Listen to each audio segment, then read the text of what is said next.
Na mbọ ọ na-agba iti ndị obi na-alọ mmiri aka n'obi ma nyekwazịa ndị dị otu a ndị ụwa na-atụ n'ọnụ olileanya. Gọọmenti Anambra steeti n'okpuru gọvanọ Chukwuma Soludo elego ndị okenye ndị ụwa na-atụ n'ọnụ na ndị ihe na-esiri ike ndị ike dị n'obi ọbịa na steeti a wee kwanyere ha ugwu. Onye ama ama bụ Omelora nakwazi onye nwere ụlọ ọrụ mmanụ dị iche iche bụ Prince Injinia Ataeze gbara afọ 75 n'ọdịnsa bụkwazi onye akwanyere ugwu pụrụ iche na ya bụ mmemme. Nụrụ ya bụ akọ n'ozuzu oke.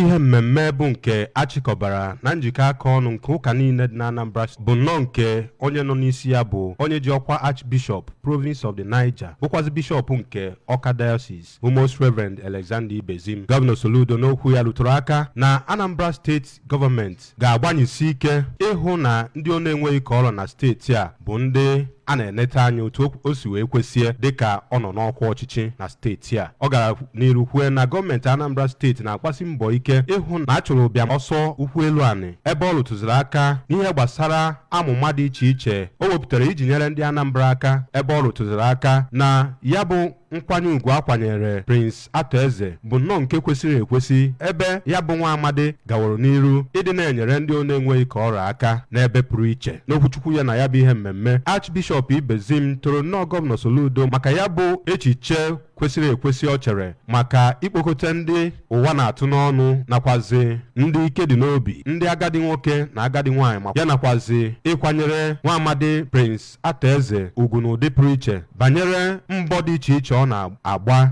iji wee hụ na ọ dịrị ndị ọ na-enweghị ka ọra mma na Anambra steeti. N'okwu nke ya, Prince Eze keneziri nnọọ gọvanọ Soludo maka ezi ọchịchị ọ na-achị na Anambra steeti ma kwee nkwa ịga n'iru n'inye ya nkwado otu o kwesịrị ebe ọ kwesịrị nkwa ịga n'iru n'inyere ndị mmadụ aka karịa ka o si enye n'oge gara aga. Ya bụ ihe mmemme sizi na mpaghara niile nke steeti a wee dọkọta ndị ụka dị iche iche nke ndị eji okwu agba izu n'ụka dị iche iche nọ na steeti a nọ n'ime ya, ndị gụnyere bishọp nke Ọka Catholic Diocese bụ Most Reverend Paulinus Eze Okafọ na imerime ndị ọzọ. A nọrọ na ya bụ ihe mmemme ka ere ndị ọlụsị nakwazi ndị agadi nwoke na agadi nwaanyị akpa osikapa nakwazi ego ha ga-eji wee nete onwe ha anya. Anọkwaziri na ya bụ ihe mmemme waa achịcha oyibo nke gọvanọ nakwazi ya bụ Prince Ataeze a na-akwanyere ugwu nọ n'isi ya.